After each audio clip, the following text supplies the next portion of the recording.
just go. Wow, I got a 42. Ooh, an 11. That's my lowest score yet.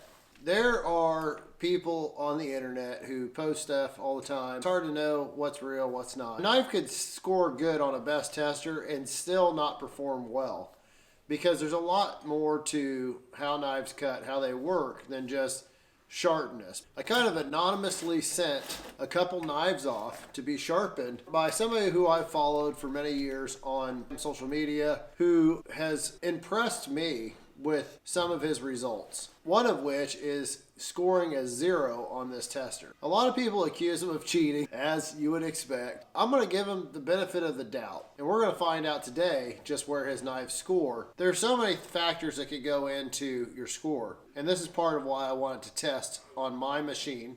For example, how much tension you put on this filament, this string. Really, it doesn't matter how you do it as long as you do it consistently. Now, I like to put the knife on the filament and then start to push. I've seen this individual, he just kind of pushes it down through.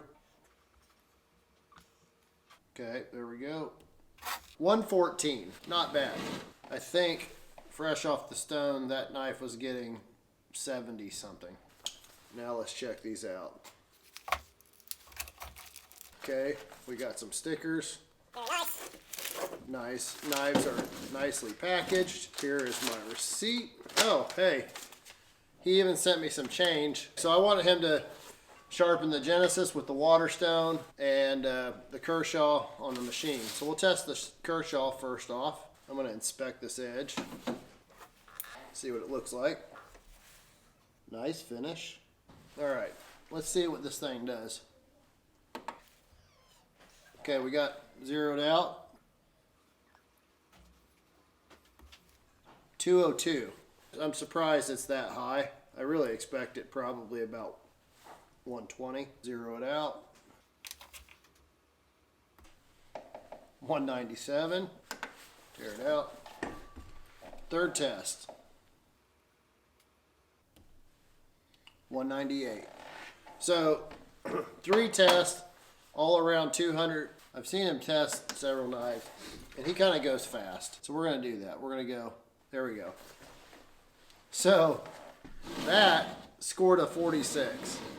So you see how you can manipulate this scale to read much lower. 46 versus 200. I did the same with one of my knives, and I got like a 15. This scale is not going to give you an accurate reading if you're going too fast. So basically, the scale is picking up measurements, but it can only pick up so many measurements a second. So let's say it can pick up 200 measurements a second. So if you go real fast, you can bypass some of the readings before the scale has time to register it. Here we go, another fast cut again. There we go. We got a 22. As you can see here, if you want to get a low score, if that's your only goal, here's how we cheat the system. You take the knife, you just go. Wow.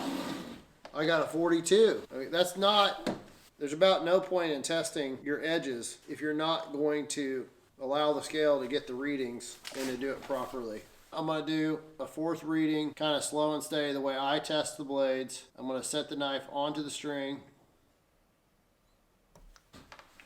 195. To me, that's a fair reading. That's not a score to be ashamed of. He did a really nice job sharpening this knife. The edge is very consistent. It looks great. What he charged to sharpen this knife, it's right in line with what I would charge to sharpen a knife. Now let's test out his Waterstone sharpening. Nice job.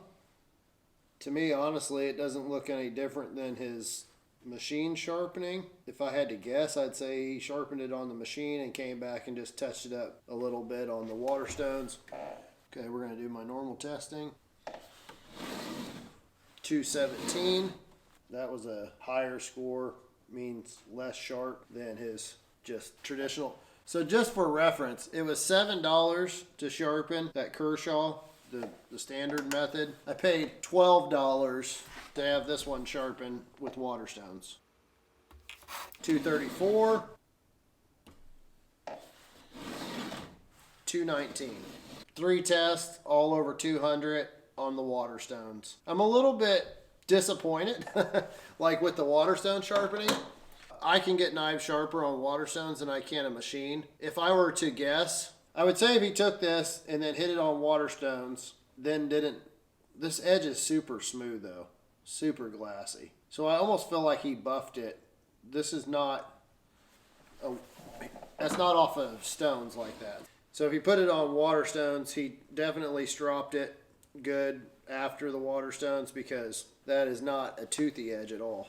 We're gonna do his fast choppy test. 91. There's not much point testing this way, in my opinion. You might as well throw the scale away because you're not getting an accurate reading. Oh, looky there, 24. I should try one like super fast to see if I could get a 0 like he does. 71. I'm gonna take my knife and we'll do a fast choppy one. Ooh, an 11. That's my lowest score yet. A test is only as good as the way you use it. There's ways to cheat test. This is why it's important to realize that just because somebody can take and carve paper, is the knife sharp? Yes, but how sharp is it? You really don't know until you've just experienced it. I'm not trying to take away, as far as I'm concerned, his regular sharpening versus Waterstone sharpening, it's not worth cost difference. In my opinion, the only time you'd really want to pay for Waterstone sharpening is if you have a high-end kitchen knife or a very expensive knife and you want minimal material removed. The problem is if whoever you're sending that knife to be sharpened to hogs away material on a machine, it kind of almost negates having it Waterstone sharpened. Overall, I feel like this guy did a good job. I don't think his prices are outrageous. The only thing I would say is, what's the point of showing that you can score a 0 or show that you can score a 2 if you're going to skew the results? It's deceptive, and I try to be honest and fair. I really wanted to see what results I could expect. Really no qualms with what he did.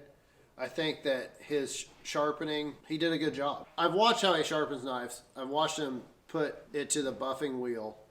And my concern anytime you use high-speed buffing is you're going to create heat in the edge. My real concern is not that you're going to ruin the heat treat, you're going to ruin the temper in the thickest part of the steel or even in this part of the steel. All you have to do is damage the heat treat. The first microscopic level of that edge, you've ruined the edge. You're not necessarily going to ruin the knife, but you can ruin the edge. It's not going to hold as long. It's not going to perform as well. And so that's where I believe anytime you sharpen with a machine, it should be slow RPM, and especially the finer grits that you go, the finer grits that you use, your abrasives need to be sharp and they need to be moving slow, and or they need to be water cooled. I believe that's how you're going to get the best edge.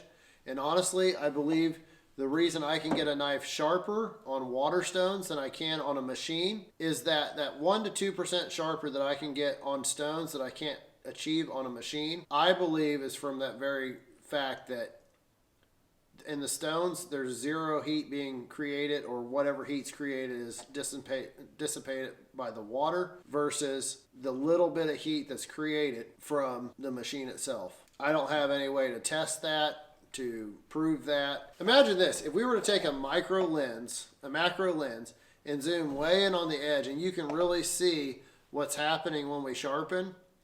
Now you got to think how much heat is generated at that very edge, where that very edge is being created. And I believe if we could measure that, we would find that we're getting over the tempering temperature. We can start friction fires with simply rubbing 2 sticks together. We can start fires with fire pistons just by creating pressure from a strike. That's just my theory. Whether it's true or not is yet to be seen. I just know this: I can get a knife sharper on stones than I can on a machine. It's very negligible how much sharper I can get, but if I'm really pushing the limits, I'm really trying to get a knife as sharp as I can, I'm going to do it on stones. So anyways, I thought this would be a fun video.